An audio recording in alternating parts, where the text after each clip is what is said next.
여러분 안녕하세요. 지금 이 시간에는 요한계시록 19장 9절 10절 말씀을 보시겠습니다. 19장 9절 말씀 먼저 읽어보겠습니다.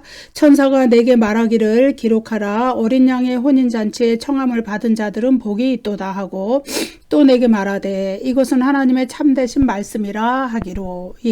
천사가 내게 말하기를 또 내게 말하되, 이렇게 말하는 이 천사는 도대체 누구일까요? 아마도 이 천사는 7 대접을 가진 7 천사 중 하나일 수 있습니다. 여기에서 이 천사가 어떤 천사인지 구체적으로 말하고 있지는 않지만요. 왜냐하면은 사도 요한에게 신부 곧 어린 양의 아내를 보여주는 천사도 7 대접을 가진 7 천사 중 하나라고 계시록 21장에서 말씀하고 있기 때문이지요. 여기서 기록하라, 이 명령은 이제 지금 그 말씀하시는 이 기록할 내용 본문이 매우 중요하다는 사실을 우리에게 알려주고 있죠. 어린 양의 혼인잔치에 청함을 받은 자들은 복이 있도다. 이 구절은요, 요한계시록에 나타난 7번의 복의 선언이 있습니다. 요한계시록에 7번의 복의 선언이 나타나는 것은 7이라는 숫자는 완전성을 상징하는 숫자이기 때문에 완전한 복의 상징을 나타내 주는 거예요. 하나님께서 고난 가운데서 박해 가운데서 인내하는 믿음을 지키는 자들에게 완전한 복을 약속하고 계시다는 것을 7번의 복의 선언으로 나타내고 있습니다. 그 가운데서 계시록 1장 3절, 16장 15절, 22장 7절은 그리스도인들에게 계시록에서 약속한 예언의 말씀들을 따라서 인내하는 믿음으로 모범적인 성도의 삶을 살아가도록 권면하는 약속들입니다. 그리고 계시록 14장 13절, 19장 9절, 20장 6절, 22장 14절.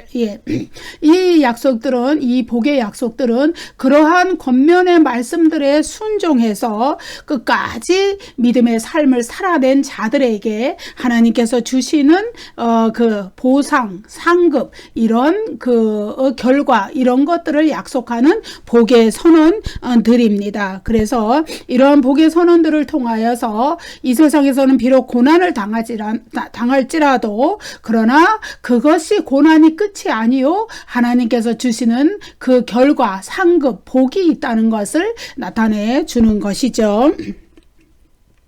여기서 어린 양의 혼인잔치에 청함을 받은 자들, 이들은 누구냐? 바로 성도들을 가리킵니다. 그런데 우리가 앞구절에서 계시록 19장 7절과 8절에서 성도들을 무엇으로 묘사해 줬느냐? 빛나고 깨끗한 세마포 옷을 입은 어린 양의 아내라고 묘사를 했었어요. 그런데 여기에서는 성도들을 그 어린 양의 혼인잔치에 청함을 입은 자들이다, 이렇게 또 표현을 해주죠. 이것은 뭐냐 하면은 당시 묵시문학에서 요한계시록의 3가지 장르를 다시 한번 말씀드리면 묵시문학, 예언서, 서신서, 이 3가지라고 그랬죠. 근데 당시에 묵시문학이라는 장르에서 이중적인 은유를 사용했던, 그래서 고대 세계에서 이미지의 풍성함을 더하기 위해서 이런 이중적인 은유들이 적용되었다는 그 용법을 요한계시록에서 쓰고 있는 것이에요. 뭐냐 하면은 이 19장 7절 8절에서는 성도들을 어린 양의 아내로 비유를 했고, 그리고 19장 9절에서는 그 어린 양의 혼인잔치에 청함을 입은 자들, 청함을 받은 자들, 이렇게 표현을 해준 겁니다.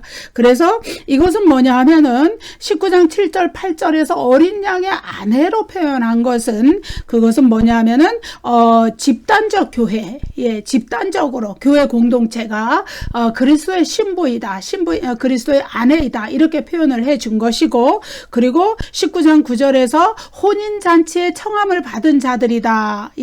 이거는 이제 복수형으로 나타나 있죠. 이거는 뭐냐 하면은 개별적인 성도들을 나타낸 표현이라고 할 수 있어요. 그래서 우리는 그리스도의 신부인데 집단적인 교회로서, 교회 공동체 전체로서는 그리스도의 아내라는 표현을 사용을 했고, 그리고 개별적인 성도들은 그 어린 양의 혼인잔치에 청함을 입은 자들이다, 청함을 받은 자들이다, 이렇게 이중적인 은유를 사용해서 이렇게 표현을 한 것이죠. 여기 청함을 받은 자들이다, 복수형인데 여기에는 이제 이것은 어떻게 구성되어 있냐면은 정관사와 완료 수동태 분사로 이렇게 결합이 되어 있는 형태로 되어 있는 것입니다. 그래서 여기 청함을 받은 자들이다. 이것은 이제 칼레오라는 동사의 수동태 분사인데요. 이 수동태 분사가 사용된 것은 수동태가 사용된 것은 뭐냐면은 여기서 이 수동태에 이 이제 청함을 받은 자들 이렇게 받은 이런 수동태로 나타내 준 것은 뭐냐면은 그 뭐 청하신 분이 하나님이시기 때문에 수동태로 이렇게 나타내 준 것입니다. 그래서 이 어린 양의 혼인 잔치에 청함을 받은 자들 여기에서 그 청함을 받은 것에 주도권은 하나님께 있다는 것을 나타낸 거예요. 신적 수동태라고 그러죠. 그래서 성도들에게는 그 청함을 받는 데 있어서 그들의 공로는 아무것도 없다. 그들의 자신의 옳은 행실로 인한 의로움, 그것이 결코 그 청함을 받을 수 있는 자격을 제공하지는 못한다. 다만 그것은 하나님의 일방적인 은혜로 구원받아서 하나님 앞에 청함을 받은 그 주도권은 하나님께 있고 그들은 하나님의 일방적인 은혜로 그리스도를 믿는 믿음으로 구원을 받아서 그 잔치에 청함을 받았는데 다만 그 청함을 받은 자리에 세마포 옳은 행실로 세마포 옷을 입고 나아간다는 그런 의미죠. 그래서 청하시는 그 청함을 입게 하시는 하나님이 구원의 주도권을 가지고 계시고 성도들은 그 구원받은 자로서 어떻게 하느냐? 거룩한 삶을 살아갈 의무, 깨끗한 세마포 옷을 입을 의무, 이러한 삶의 의무들이 따라왔다는 것을 이야기해 주는 것입니다. 그래서 이 어린 양의 혼인잔치는 성경에서 말하는 종말론적인 혼인잔치예요. 그래서 이 종말론적인 혼인잔치의 주제가 계시록 이제 19장에 나타나는 것인데, 19장 7절, 8절, 9절에 나타나는 것인데, 대조적으로 같은 19장인데 17절, 18절 이렇게 후반절에 가면은 하나님의 큰 잔치라는 표현이 나옵니다. 예. 그래서 어린 양의 혼인잔치는 구원받을 자들을 위한 잔치이고 종말의 혼인잔치이고, 그렇지만은 대조적으로 하나님의 큰 잔치는 하나님의 원수들이 멸망을 받아서 공중에 나는 새들의 밥이 되는 잔치. 이거는 공중에 나는 새들의 잔치가 되는 거예요. 심판받은 자들을 공중에 나는 새들이 와서 먹어버리는 큰 잔치가 되기 때문에, 그래서 이 대조적인 개념을 통하여서 그리스도의 재림 때 일어날 아주 상반되는 두 가지 현상을 묘사해 주는 거예요. 종말론적인 큰 잔치, 종말론적인 하나님의 잔치, 혼인 잔치, 이거는 어린 양의 잔치에는 구원받은 백성들이 어린 양의 잔치를 통하여서 그리스도의 와의 완전한 결합이 완성되는 그것을 묘사한 것이고, 하나님의 큰 잔치는 사탄을 비롯한 적그리스도와 또 그 거짓 선지자와 또 그 추종자들, 불신자들을 하나님께 최후의 심판을 받아서 이렇게 최후의 멸망을 받는 그러한 장면을 묘사해 주는 그리스도의 재림을 둘러싼 이 두 가지 국면을 나타내 주는 것이다. 그래서 정상반대의 상반되는 대조적인 두 잔치가 19장 전반절에는 어린 양의 큰 잔치, 구원받으를 위한 잔치, 그 다음에 19장 후반절에는 하나님의 큰 잔치라 그래서 심판받은 자들을 위한 새들의 잔치, 이렇게 나타나고 있는 것이죠. 종말론적인 혼인잔치의 주제, 이것은 구약 성경으로부터 계속 내려왔던 메시아의 잔치입니다. 종말론적인 거룩한 식사의 관념을 동반하는 것이에요. 그래서 신구약 중간기 시대의 묵시문학에도 이 메시아 잔치가 이런 주제가 나타났었고, 공간복음에도 이 메시아 잔치에 대한 언급이 나타나죠. 그리고 예수님은 최후의 만찬에서 하나님 나라에서 제자들과 함께 새 포도주를 마실 것에 대해서 말씀하시는데, 그것은 바로 이 메시아 잔치, 어린 양의 혼인 잔치를 가리키는 것이에요. 그래서 지금도 모든 세대에 또 지금 또 그리고 이전 세대 또 앞으로의 세대 모든 세대들이 성만찬을 지키면서 기념을 하지만, 이 성만찬은 첫째로는 그리스도의 고난과 십자가 죽음을 기념하는 것이고 그 고난에 참여하는 것을 나타내지만, 또한 궁극적으로는 종말론적으로 어린 양의 혼인 잔치를 바라보면서 사모하면서 그것을 기념하는 그러한 성만찬, 거룩한 식사의 잔치, 거룩한 식사, 이것을 나타내 주는 것이죠. 그래서 구약 시대로부터 신구약 중간기로부터 공간복음으로부터 지금까지 내려오는 이 거룩한 식사의 거룩한 만찬, 이것이 결국은 어린 양의 혼인 잔치에서 완전히 그 뜻을 실현한다는 것을 나타내 주고 있어요. 또 계시록 19장 9절에서 또 내게 말하되 이것은 하나님의 참되신 말씀이라 하기로, 이 구절이 있죠. 이것은 이제 앞에서 선포한 말씀이 절대적인 진리이다, 이것을 확증하는 말씀이에요. 하나님의 참되신 말씀이라는 거는. 그래서 19장 7절 8절에서 결혼 은유가 나타났었죠. 이 결혼 은유에서 하나님의 어린 양의 혼인 잔치에서 결혼 예복을 입는 거, 즉 어린 양의 아내인 신부가 준비하고 단장하는 거, 이러한 것들은 무엇을 말해주냐 하면은 성도들이 하나님과 친밀한 교제를 나누고 어린 양 그리스도의 아내로서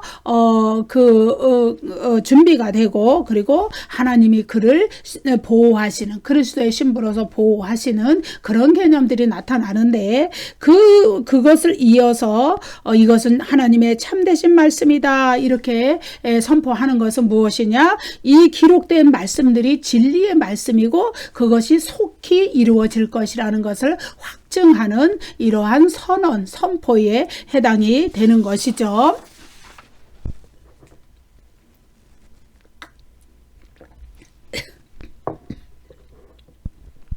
19장 10절 말씀 읽어보겠습니다. 내가 그 발 앞에 엎드려 경배하려 하니 그가 나에게 말하기를 나는 너와 민 예수의 증언을 받은 내 형제들과 같이 된 종이니 삼가 그리하지 말고 오직 하나님께 경배하라. 예수의 증언은 예언의 영이라 하더라. 예, 내가 그 발 앞에 엎드려 경배하려 하니, 예, 이 구절은요 하나님의 계시를 받은 사도 요한의 반응을 나타낸 거예요. 예, 엎드려 경배하려 하니, 엎드려 경배한다, 이거는 사도 요한이 드릴 수 있는 최대한의 경배의 표현을 한 것이죠. 계시록 4장과 5장에서 엎드려 경배하는 것은 창조주 하나님과 구속주 어린 양께만 드릴 수 있는 최대의 경배의 표현이라는 것을 강조하고 나타내 주죠. 그런데 사도 요한의 반응은 우리에게 어떤 깨달음을 줘요. 어떤 깨달음이냐, 인간이 얼마나 우상 숭배에 취약한 존재인가, 그것을 깨닫게 해주는 거예요. 사도 요한의 요한계시록을 통해서 사도 요한이 그 중심 주제라고 할까, 계시록의 중심 메시지라고 할까, 이런 것은 무엇이냐, 황제 숭배와 이교도의 신에게 숭배하는 우상 숭배에 저 결단코 너희들은 참여하지 말라. 그것이 영생 구원을 잃어버리는 길이다. 이것이 중심 주제라고 할 수 있는데, 사도 요한 자신이 그런 메시지를 지금 전하고 있으면서 그럼에도 불구하고 요한은 오직 하나님께만, 오직 어린 양에게만 드려야 하는, 엎드려 경배하는 그 최고의 경배를 지금 자신에게 하나님의 말씀을 대언해주는 천사에게 드리려고 행동을 취한 거예요. 예. 요한의 그러한 행동을 그가 엄청난 말씀을 대언해준 그 천사에게 자기가 그 환상과 계시에 대해서 막 당황해서 이렇게 순식간에 자기도 모르는 사이에 저지른 행동이라 우리가 이제 이렇게 이해할 수 있지만은, 그러나 이 동일한 실수가 22장 8절 9절에서 다시 나타나죠.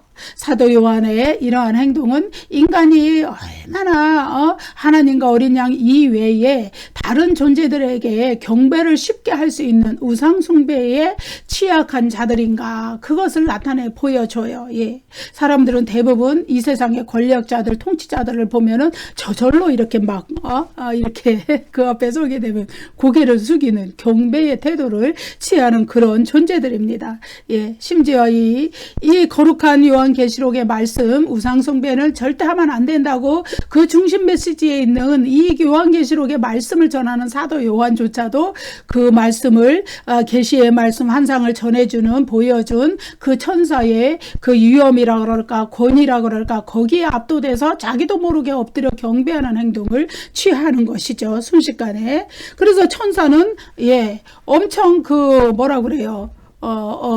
천사가 당황했을 것 같아요. 왜냐하면 자기가 경배받을 대상이 아니기 때문에 오직 하나님만이 경배받을 대상이신데 사도 요한이 자기에게 경배를 하니까 그래서 천사가 급히 말하죠.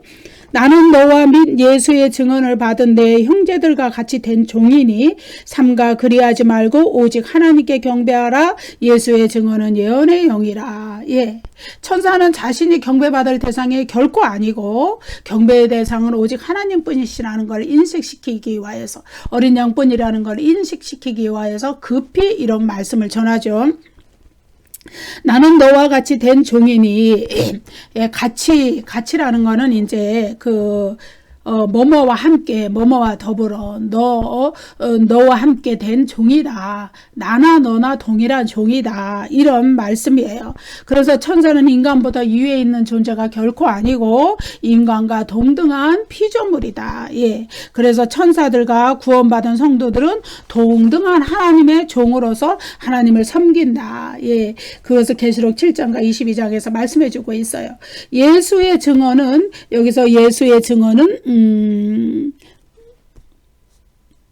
예수의 증언은 예언의 영이라. 예수의 증언은 예수 그리스도께서 행하신 증언이란 뜻이에요. 예수님은 자신의 공생애를 통하여서 성육신부터 공생애 십자가의 죽음 고난의 사역을 통해서 하나님께서 그 예수 그리스도를 통하여서 계시하시고자 하는 메시지를 충성스럽게 증언하신 분이고 그리고 하나님의 뜻이 무엇인가를 성도들에게 분명하게 계시해 주신 분이십니다. 예수의 증언을 받은 내 형제들 이 표현은 뭐냐 하면은 그리스도께서 하나님에 대해 증언한 것 그분은 공생애 동안에 전하신 말씀으로도 하나님의 뜻을 증언하셨고 또 자신의 십자가 고난과 죽음의 사역 부활의 사역을 통하여서도 하나님의 뜻을 계시해 주셨어요. 증언하신 분이에요. 그런 것들에 대해서 증언한 성도들 성도들을 말하는 거예요. 그래서 천사는 자신이 예수 그리스도에 대한 충성된 증인이고 그리고 성도들도 마찬가지로 그리스도인들도 마찬가지로 그리스도에 대한 충성된 증인이기 때문에 둘 다 우리는 예수 그리스도의 증인이지 결코 경배받을 대상이 아니라는 것을 명확히 밝힌 거예요. 그래서 삼가 그리하지 말고 이거는 자신이 결코 경배받을 대상이 아니니까 자신을 경배의 대상으로 주목하면 안 된다는 거예요. 그 급한 명령을 내린 거예요. 그리고 오직 하나님께 경배하라. 경배 받으실 분은 오직 하나님이시다. 오직 어린 양이시다. 요한계시록에서 하나님만 따로 표현하든지 어린 양만 따로 표현하든지 상관없이 하나님과 어린 양은 함께 이렇게 경배받을 대상으로 이렇게 표현이 되는 것이죠. 예수의 증언은 예언의 영이라. 이 구절에는 접속사 가르르 시작이 되었어요. 왜냐하면 뭐뭐시기 때문이다. 그래서 예수의 증언은 예언의 영이기 때문이다. 천사가 오직 하나님을 경배하라고 말한 이유가 여기에서 나타나죠. 예수의 증언 이것은요 두 가지로 해석이 될 수 있어요. 이것이 목적격적 소유격으로 해석이 될 경우에는 예수에 대한 증언이라고 해석이 돼요. 그리고 주격적 속격으로 해석이 될 경우에는 속격과 소유격은 같은 말이에요. 예수에 의한 증언 이렇게 해석이 돼요. 그러니까 예수에 대한 증언이라 할 때는 이제 후대의 사람들이 예수에 대해서 증언하는 것이 될 것이고 그리고 예수에 의한 증언은 예수 그리스도께서 직접 증언해 주신 말씀 그런 것이 되겠죠. 증언해 주신 말씀이고 예수 그리스도께서 직접 자신의 십자가 사역과 공생애의 모든 성육신과 이런 사역들을 통하여서 증언해 주신 그 증거, 증언 이런 것을 이야기하는 것이죠. 두 가지가 다 해당이 되는 것입니다. 여기서 예언의 영이라는 것은 1차적으로 선지자들의 영을 가리킬 수 있어요. 선지자들이 예언 사역을 했기 때문에. 사실 사도 요한 자체도 소아시아 7교회를 순회하면서 예언 사역을 행했던 그 예언자였어요. 선지자였어요. 그런데 여기서 예언의 영이라는 것은 요한계시록 전체에서 예언의 영이라는 것은 반드시 선지자들에게만 국한된 것이 아니라 참된 예언은 예수 그리스도를 증언하는 그 자체를 가리키는 것이기 때문에 전체적인 교회로서의 예수에 대한 증언, 그리고 성도들의 예수에 대한 증언, 이 모든 것을 포함하는 개념이에요. 그래서 성령의 감동을 받은 교회의 증언, 성령의 감동을 받아서 예수에 대해서 증언하는 모든 성도들의, 개별 성도들의 증언, 이러한 모든 것들이 다 예언의 영에 해당이 되는 것이죠. 그래서 어떻게 독특하게 구별된 선지자 집단의 예언뿐만이 아니라 성도들, 그리고 교회의 공동체, 이 모든 예수에 대한 증언을 하는 그러한 예언이라는 것은 말씀을 맡았다는 의미가 있죠. 미래의 일을 말한다는 의미도 있지만은 하나님의 말씀을 맡았다는 의미도 있는 거예요. 그래서 하나님의 말씀을 증거하는 모든 성도들과 모든 교회에, 그리고 특별히 또 선지자 집단의 그 예언, 이 모든 것들, 이것이 다 예언의 영이다. 이렇게 우리가 알 수 있습니다. 하늘에 있는 천사나 땅에 있는 그리스도들도 다 예언의 사명을 가지고 있는 거예요. 그래서 천사들은 계시로 보여주면서 그도 예언의 영을 가지고 있고, 또 이 지상에서 성도들이 그리스도를 증언해 나갈 때 그것도 예언의 영이 역사하시는 것이죠. 천사는 사도 요한이 자신과 동등한 하나님의 종이라는 걸 깨닫기 원하고, 사도 요한이 천사와 동일하게 예언 사역을 하고 있으며 예언의 증언을, 예수의 증언을 가지고 있다는 것을 깨닫기를 원하죠. 그래서 천사는 자신을 경배하지 못하게 막은 거예요. 우리가 찬양과 경배의 대상을 온전하게 인식해야 되고, 오직 경배하고 찬양하고 예배드릴 분은 하나님과 어린 양뿐이시라는 것을, 그것이 잘못되었을 때 즉시 바로잡아야 돼요. 불신자들은 우상에게 절을 하고 경배합니다. 또 세상의 권력자들에게, 적그리스도에게 경배하지만은, 그러나 성도들은 오직 하나님께만, 어린 양께만 경배해야 되는 것이죠. 그것을 인도하시고 가르쳐 주시고 바로잡아 주시는 분은 성령님이시다. 예언의 영이시다. 성령은 예언의 영이며 또한 선교의 영입니다. 선교라는 것은 예수를 증언하는 영이라는 거예요. 요한계시록은 성령님께 이런 하나님의 7영이라는 이름을 붙였어요. 하나님의 7영은 하나님의 영의 완전하심을 나타내요. 하나님의 7영이 하나님의 보좌 앞에 있는 것은 하나님과 성령님과의 관계를 나타내줘요. 그리고 귀 있는 자는 성령이 교회들에게 하시는 말씀을 들을지어다. 이제 계시록 2장 3장에 집중적으로 나오죠. 그 교회들에게 하시는 말씀 끝부분에 다 나오죠. 이 권면 구절들이. 이것은 성령의 음성이 곧 예수 그리스도의 음성이라는 것을 말해줘요. 그리고 계시록 22장 17절에선 성령과 신부는 사람들에게 하나님이 주시는 생명을 체험할 것을 증거해줘요. 거기에서 신부는 집단으로서의 교회 공동체를 의미해요. 그래서 교회 공동체의 복음 증거 사역을 말해주는데, 그것은 혼자 하는 것이 아니고 성령과 신부라고 했기 때문에 성령과 함께 교회의 복음 증거 사역이 이루어진다는 거예요.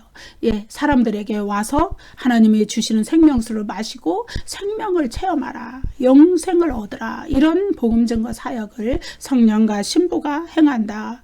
집단 교회 공동체가 복음 증거 사역을 성령과 더불어서 이렇게 행한다는 것을 말해요.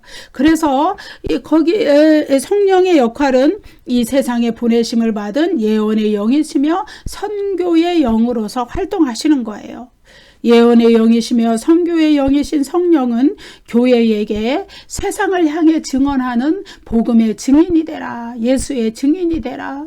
하나님의 증인이 되라. 이렇게 증인이 될 것을 요구하시는 거예요. 그리고 성령은 또 이 세상에서 그 복음의 증인이 되는 자들에게 위로자로 또 활동하시면서 그들의 신실한 증언이 비록 이 세상에서 고난을 당하고 박해를 당할지라도 결코 패배당하는 것이 아니라 하나님께서 그 증언을 인하여서 영원한 안식을 주시고 영원한 보상 상급을 주시고, 그래서 하나님께서 그들에게 영생을 보증해 주신다는 것을 거듭거듭 증거하면서 성령이 우리의 위로자로 이 세상에 함께 계시면서 우리와 함께, 교회와 함께, 성도들과 함께 예언의 사명, 복음 증거의 사명을 해 나가신다는 것을 이 계시록 19장 10절은 말씀해 주는 것입니다. 그래서 요한계시록에 지금 이제 점점 끝부분에 나아가고 있는데, 이 끝부분에서 성령의 역할이 다시 한번 주목되는 것은 이 요한계시록이 어떤 한 시점에 사는 사람들에게만 필요한 것이 아니라 모든 세대의 모든 사람들에게 필요한 성경으로서 이 말씀을 세상에 증언하라는 복음 증거의 사명을 우리에게 주셨다는 것을 다시 한번 일깨워 주는 것입니다. 여러분 감사합니다. 기도하실게요. 은혜로우신 우리 아버지 하나님, 주님의 은혜를 감사합니다. 우리를 어린 양 그리스도의 신부 삼아 주시고 또 역사적 종말의 재림 때 어린 양의 혼인잔치에 우리를 아내로서 들어가게 하시고 또 청해 주셔서 감사합니다. 하나님 아버지, 예언의 영이시며 선교의 영이신 성령께서 우리로 하여금 요한계시록을 증언하게 하시며 성경을 증언하게 하시며 그리스도의 구원의 복음을 증언하게 하시는 것을 믿습니다. 우리에게 또한 새롭게 하시어서 하나님 아버지, 우리가 이 세상의 요한계시록을 비롯하여 또한 성경의 모든 구원의 복음들을 잘 증언해 나갈 수 있는 복음 증거의 사명을 잘 감당해 나갈 수 있도록 하늘의 새 힘을 공급해 주시옵소서. 감사드리옵고 예수님 이름으로 기도드립니다. 아멘. 감사합니다. 여러분 구독과 좋아요를 많이 눌러주세요.